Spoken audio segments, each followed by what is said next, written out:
New details and developments in the investigation of the suspect in the Brown University and MIT shootings after authorities find the alleged gunman in a New Hampshire storage facility this week dead of a self-inflicted gunshot wound. Officials now saying that the suspect, 48-year-old Portuguese national Claudio Neves Valente, may have been dead for 2 days before the authorities found him. As sources tell Fox News that investigators are tracing his credit card transactions as they search for a possible motive in the shooting deaths that rocked New England. Retired NYPD inspector and Fox News contributor Paul Mauro has been following the case closely, and he joins us now. So one of the really curious things about this, other than the fact that apparently he had been dead for 2 days while police were still looking for him, is that if the real motive was this MIT professor, why would you expose yourself? If that's what you want to do, why would you expose yourself the way he did days before at Brown University? Yeah, you know, I'll tell you, Charlie, my take on this one, and it's sort of like a terrorism case wherein it feels like there's not a profit motive embedded in the crime, right? It's something ideological.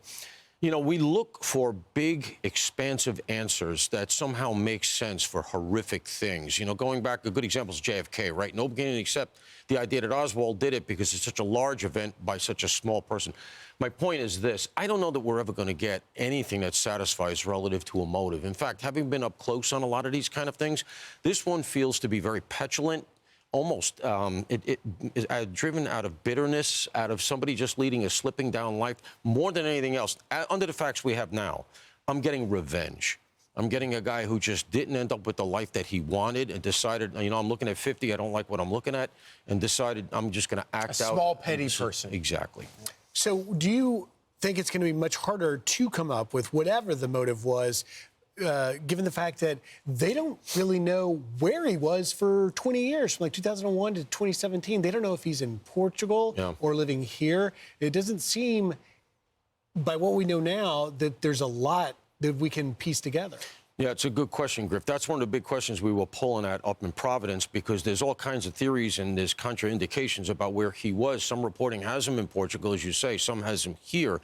I think that will clarify. Ultimately, they'll be able to go back into what was at the time, I believe, the INS records. It was still INS. They'll get those records, and Portugal will have records. Between it all, Portugal's going to be involved in this, all right? The legal attaché, the FBI agent that is attached to Lisbon, we'll be able to pull out a lot more than we know right now. And, you know, but over the ensuing days, weeks, they're going to have a much more fulsome picture. The thing that interests me about this that is, I think, a little unique is the fact that it's not internally consistent, and it's not clear to me whether he actually intended it as a suicide mission. And it shows you it was a disorganized mind, right? Because he took all of these steps to hide himself. He cased the place out. He was very clearly cognizant of the cameras. He had the license plate thing that he could switch out, and all these things that he did, the storage location. But yet, he keeps the car overdue, which is going to, of course, trip into being a stolen car. And if his car gets placed anywhere near the scene, eventually a detective is going to put those two things together. Furthermore, he killed himself Tuesday, according to the reporting we have now, according to the ME preliminary.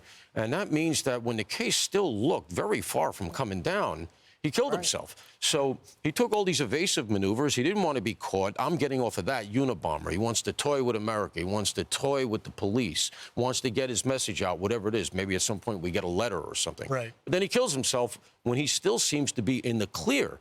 So, again, internally inconsistent, and that's why I just get disorganized mind, bitter, as Charlie said, a small, petty person.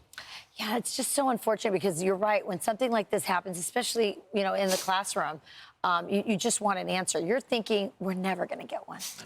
You know, we could. I mean, we definitely could. For all I know, they found a manifesto down in Florida. One thing we should recognize, they are scraping at this thing very hard. We had the name pretty early up there, but I didn't have it solidly. Right. And so we didn't want to go with it. You know, we're only going to report stuff we know. So it was floating around. We weren't sure. And it seemed at that point when we got the name, it's maybe a Portuguese name. Did he do? We'd been told MIT, no connection. So we thought, maybe that's a rumor, you know. Right. Turns out it is accurate. But all along, while we are wondering about that, you can guarantee off of that name, they were scraping very hard down in Miami. And if I'm running that, I'm thinking this guy strikes me as a device builder. right? He's an engineering guy. He thinks he's very smart, et cetera. I'd be looking for a garage, a rental location, another storage location where maybe he's been. Remember the case we had about 6 months ago, the fertility clinic? Yeah. The guy blew himself up. He blew up the fertility clinic. Right. Everybody in the public thought case is over. They stayed on it. They find out there's a second piece that helped with the explosives that fled overseas. That guy comes back to the country. Right. They grabbed him. You got to stay on these things. You can't take it as, okay, the case is done. Now we're all going home. There may be more to it. I know. I'd feel a lot better if you were on this case. Yeah, great reporting. I know. out there. Very, you know what? I'll do it in Miami. I'm not going back up to New England in the winter. You did a great job up there. Fantastic. You will keep us posted. The best. Thank you, Paul Morrow. Thank you. I'm Steve Ducey. I'm Brian Kilmeade. And I'm Ainsley Earhart. And click here to subscribe to the Fox News YouTube page to catch our hottest interviews and most compelling analysis.